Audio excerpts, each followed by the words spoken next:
Welcome to Uncanny X-Minutes. I'm Producer James. And I'm Stasia. And we're here to talk to you about X-Men. Hell yeah. Both the movies and the comics. We've watched the first X-Men movies from minute 10 to minute 20 for this episode. And we want to break it down under the purview of comics. Yes, absolutely. So this 10 minutes, we pick up where we left off, where Rogue steps out of the truck and goes into the bar where there's a cage match with Logan inside the cage. The Wolverine! Yes, exactly. And everybody seems in that bar very unhappy. It's like very run down. It's really like, she does not belong here. I don't think there was another woman in that bar. No, probably not. I don't think so. I didn't even think that. You're right. You're right, though. No, there's not another woman in that bar. I don't think there was. She watches Wolverine basically like take on all these dudes and kick their butts.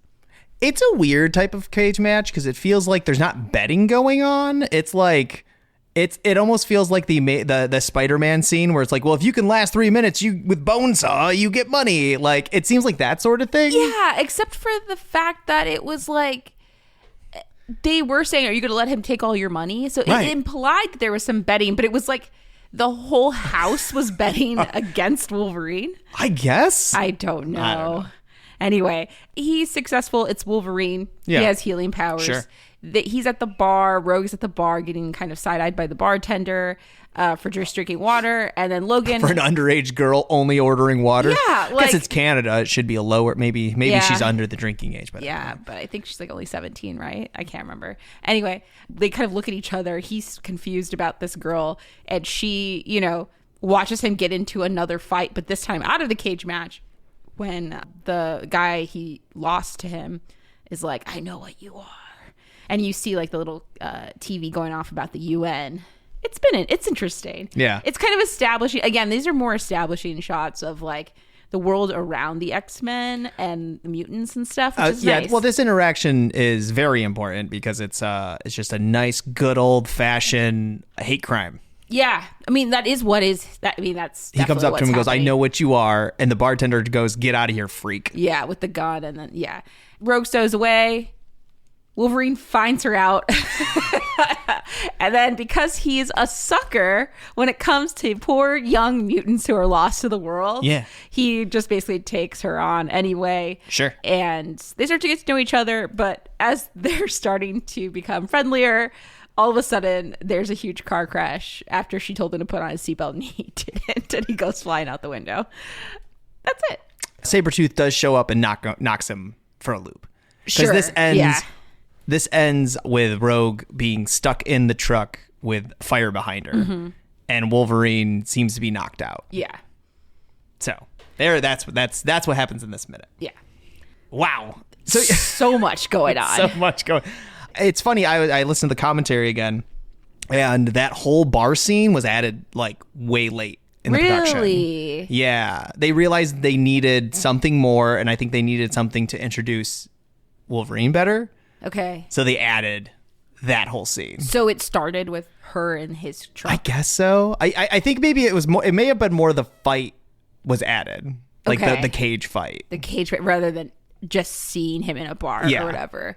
Okay. That I actually agree. I think the cage fight helps establish Logan's character too, because he just he takes a bunch of punches because he's too busy drinking and he's just unhappy. Right. So I do have I remember seeing it for the first time and remember hearing, because I knew who Wolverine was, because obviously and hearing the metal hits when he punches and like headbutts, which you don't get any other time in these movies. Yeah. But that first one, you're like, oh, dip. That's right. He got hit by some metal. Yeah, and they like focus on the hand for like a little bit longer. They keep the camera there. Yeah. It's interesting. Yeah. There's a lot here, even though it doesn't seem like it. The problem is that Wolverine is a lot. That is true. Wolverine is a lot. Yeah. It's funny because he wasn't introduced as a lot. No. He was honestly almost a throwaway character in an Incredible Hulk comic. Because his first appearance was Incredible Hulk number 181. I mean, 180, last panel. Here's the Wolverine. There's like the Weapon X facility, which in this first book is like more like a government facility that like, oh no, the Hulk showed up in Canada, better throw Weapon X at him. Yes. And I think like technically the facility that he's in for the is it Department H? Is Department H, okay. Actually, just to correct you on that. Yeah. It gets complicated. I'll be honest, I read the first appearance and I just skimmed the comic before because I was like, what? No. There he is. Right at the last panel. Like, I don't need the rest of that. That stuff comes more in Origins, which we are not going to touch with a 10-foot pole right now. There's a whole movie for that. Yeah. We'll probably go panel by panel on that one. Don't worry about it. But for this one, so he shows up to take out Hulk. Like, Hulk shouldn't be... It's to kind of like grapple Hulk. Be like, we need to get him out of here. But the Hulk is fighting Wendigo. Yes. And that's the gist of it. Yeah. They just scrap. Wolverine never sheaths his claws. That's actually a good point. I didn't think about that, but you're right. Actually, it's not a Stan Lee. It is a.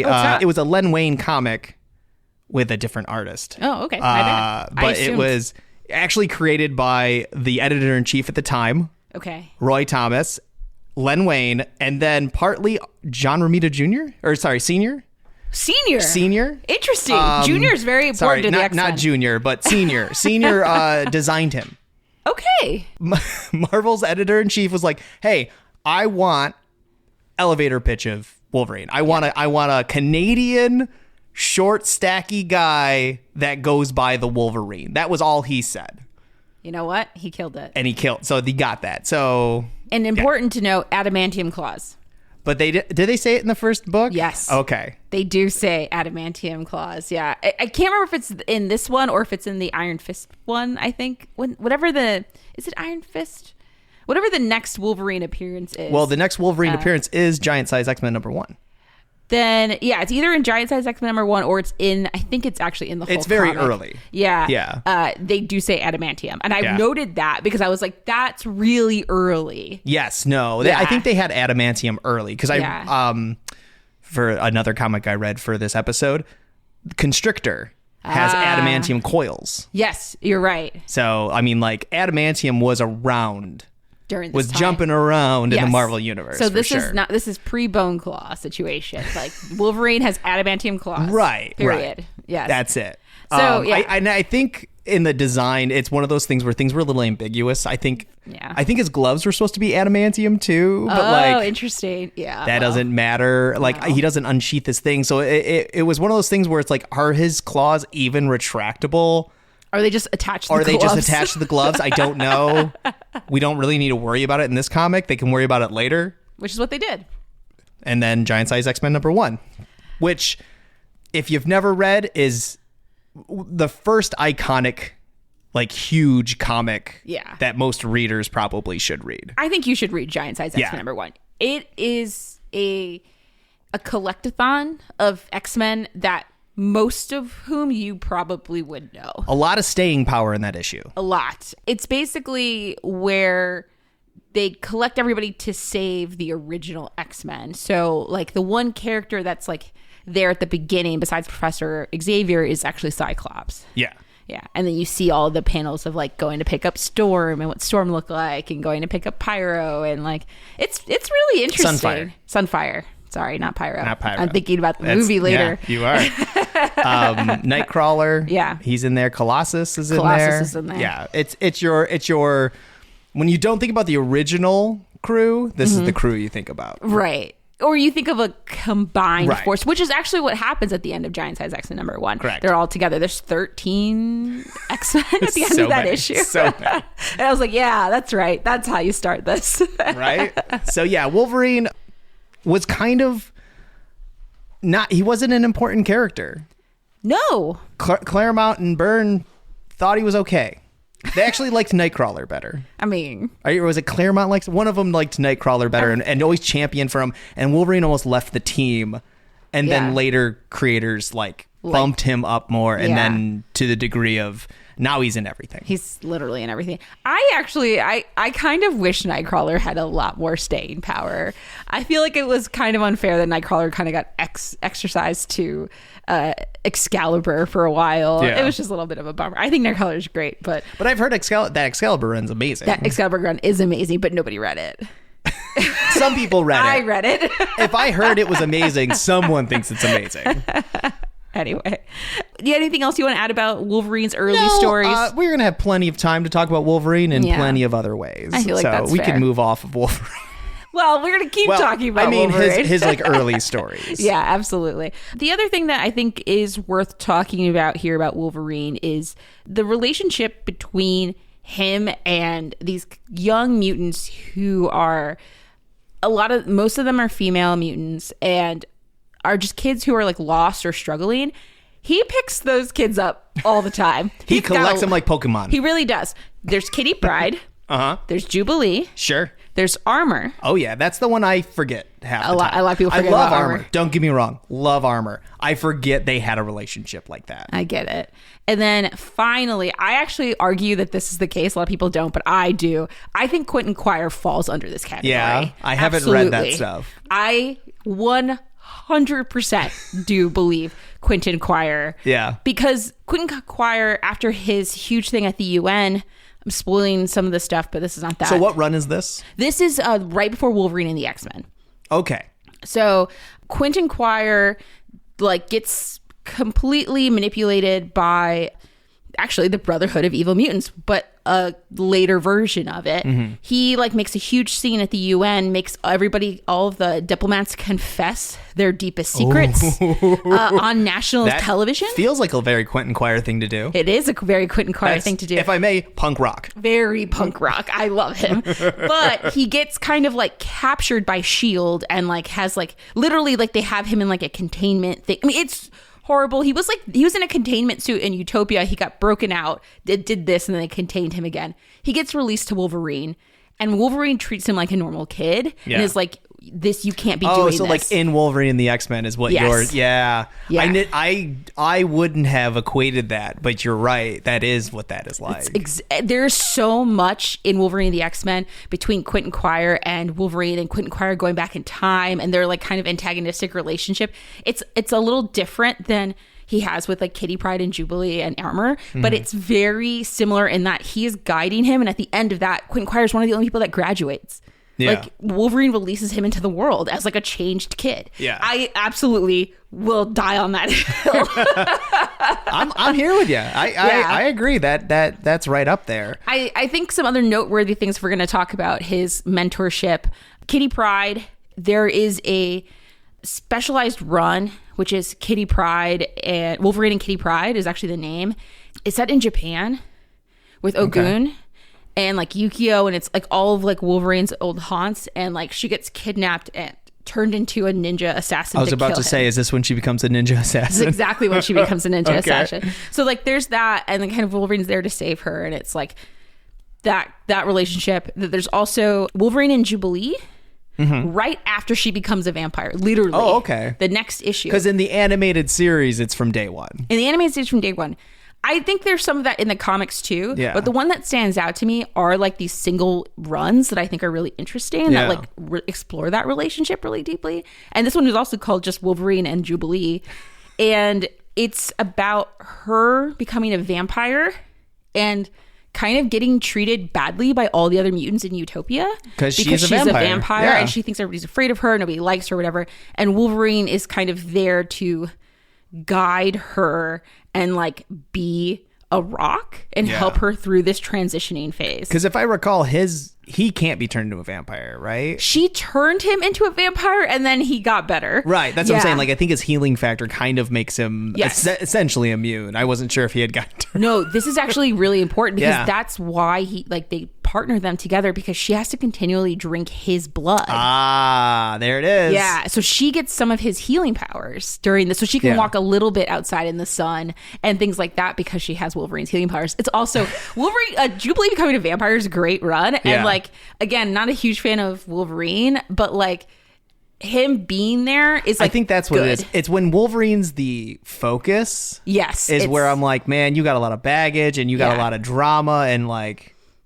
you're just angry all the time. Right. Whereas, but you put that next to a kid. Yes. That's going through real problems. He is absolutely there for them. And it makes it more interesting because like, you know, that what his instincts are and like what he's sacrificing and doing in order to make a good impression on the kids and help guide them. Yeah. It actually makes me like him, yes. which is why they should do it all the time. And I actually think it was... Which is kind of why, I mean, that's why they put it in here. Absolutely. Because like the animated series... Bryan Singer, the director, in the commentary admitted he watched the entire animated series run, and I think that's probably the most research he did for this. That's fair. I mean, sure, you could be worse. There is worse options. There is worse. That is solid. That's fine. Because the thing is, most people that are watching the movie, that may have been their only touch point. Yeah. So in the animated series, it's Jubilee, and they have a nice relationship, and I kind of wish it was Jubilee or Kitty Pryde in this movie. Yeah. I get plot-wise why it's Rogue, and it does lend itself to this particular relationship really well, because now they're both outsiders as well. Right. They both don't belong at the school, or they're new to the school. Not that they don't belong. They belong. Let's be honest. We all belong. And using Rogue does show you that type of relationship that he can have with someone. And Hugh Jackman... absolutely nails it. He's the best. He's so good. It's like insane. I was watching the scene, them in the truck, and he's not even looking at her. He's just looking forward, and there's something in his face that's very like gruff, because he's a gruff guy, but there's something soft there. Yeah. Like when he's like, oh, put your hands on the heater. He's like, I'm not going to hurt you, kid. It doesn't come off creepy. It doesn't come off. It just comes off sincere but gruff. Yeah. And that's right where Wolverine needs to be. Exactly. Sincere but gruff. Did you know he used to be a teacher? I'm not surprised. Yeah.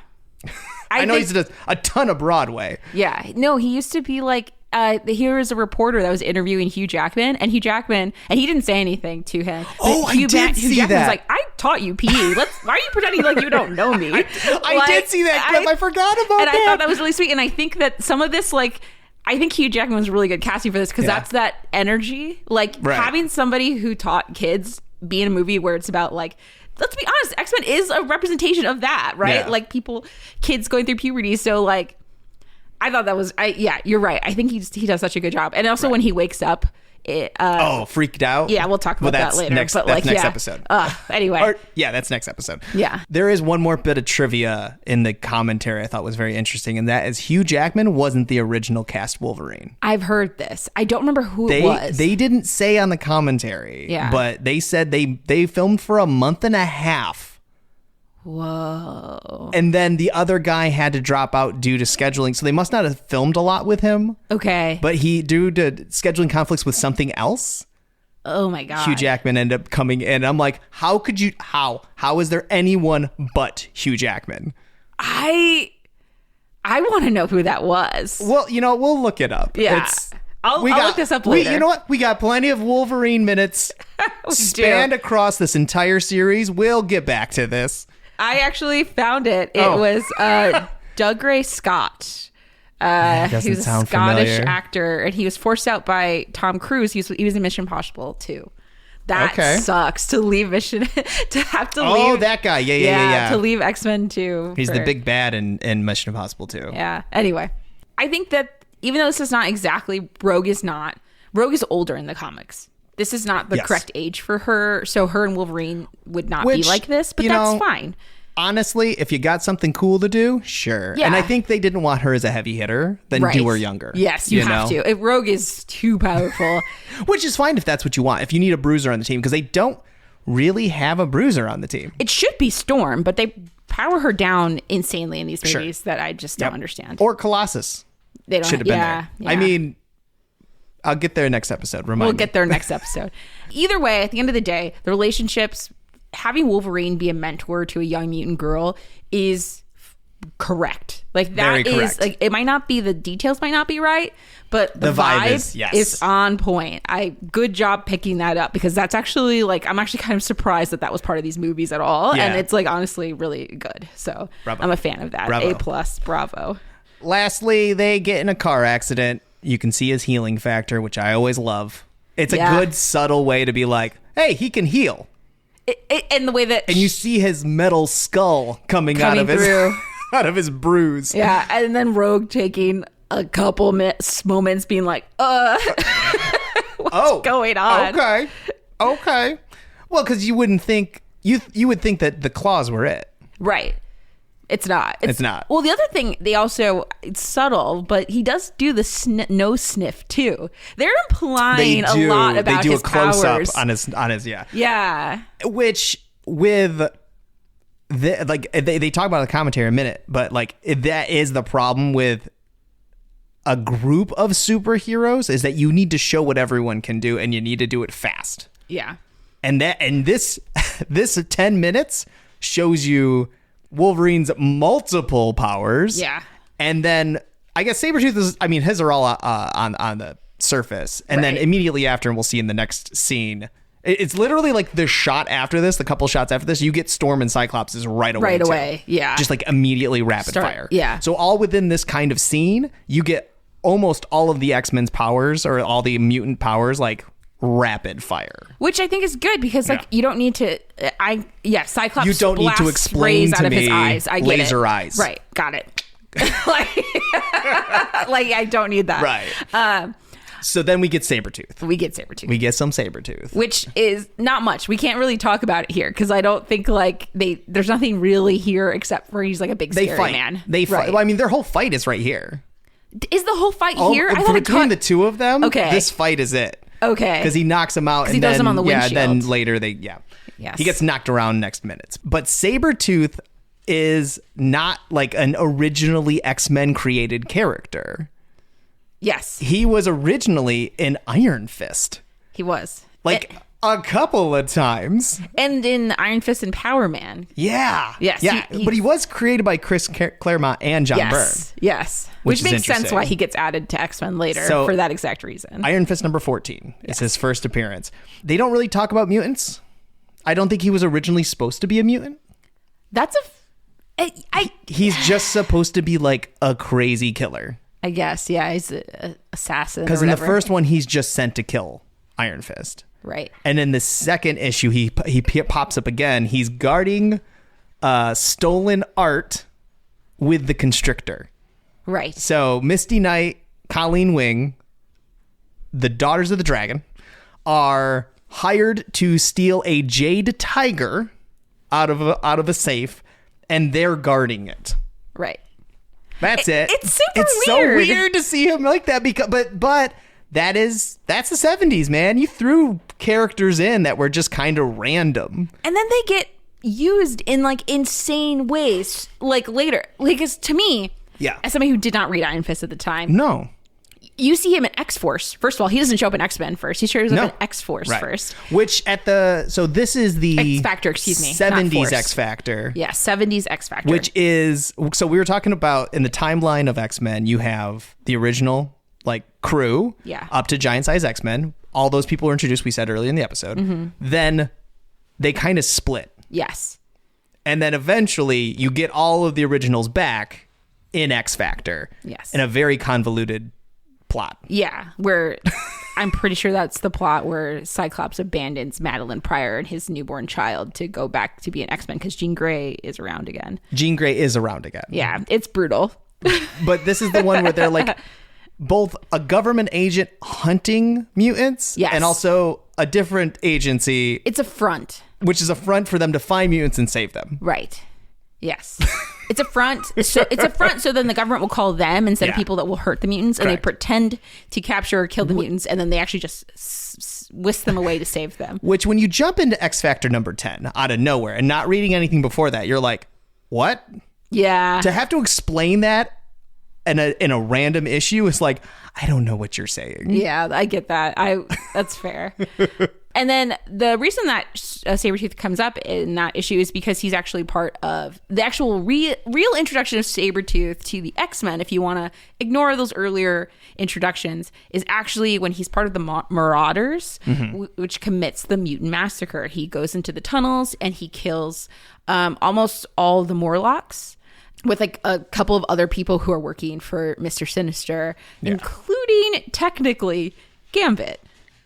Which one's Gambit? Gambit doesn't know that they are there to massacre mutants, but or does he show up in a later issue? Because I really only read the first. No. He shows up in a later. He shows up earlier and later. Oh, okay, so I hadn't hit it yet, but he comes in later. Yeah, and he's giving information to Mr. Sinister, Nathaniel Essex, but he doesn't know that what's happening. But he does this becomes a big secret between him and Rogue. Ooh, like that he has to later confess, and it's like a huge dramatic thing.